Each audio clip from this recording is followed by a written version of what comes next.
त्यातले तुम्ही नाही. मला तुमचा सगळ्यांचा अभिमान आहे. कारण आता किती वर्ष झाली, साधारणतः 2000 सालापासून का त्याच्याही आधीपासून, आणि रेल्वे कामगार सेना म्हटल्यानंतर एकच रूळ आहे, त्या रुळावरनं बरोबर तुमची वाटचाल सुरू आहे. त्याच्याबद्दलही मला अभिमान आहे. ज्यांना उद्दिष्टाचे रूळ नाहीत, हेतू नाही, काही नाही, त्यांचे सगळे भरकटतात, सगळे इकडे तिकडे तिकडे तिकडे, कधी या प्लॅटफॉर्मला कधी त्या प्लॅटफॉर्मला, समाधान काहीच नाही.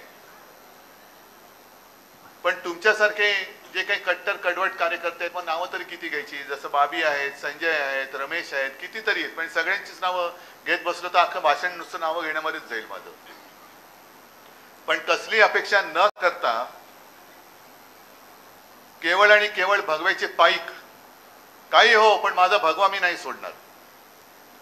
आणि हे सगळे भगव्याचे पाईक तुम्ही सगळे आहात, तोपर्यंत मला कसली चिंता नाहीये.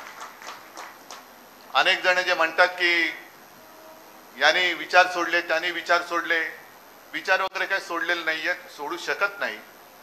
हातात जो भगवा घेतलाय ते एक सतीचं वाण आहे, एक वसा म्हणून तो घेतलेला आहे, आणि तो भगवा हातातनं कदापि सुटणं हे शक्यच नाहीये, अजिबात नाही. बाकी चाललेत, दिवसामागून दिवस चाललेत.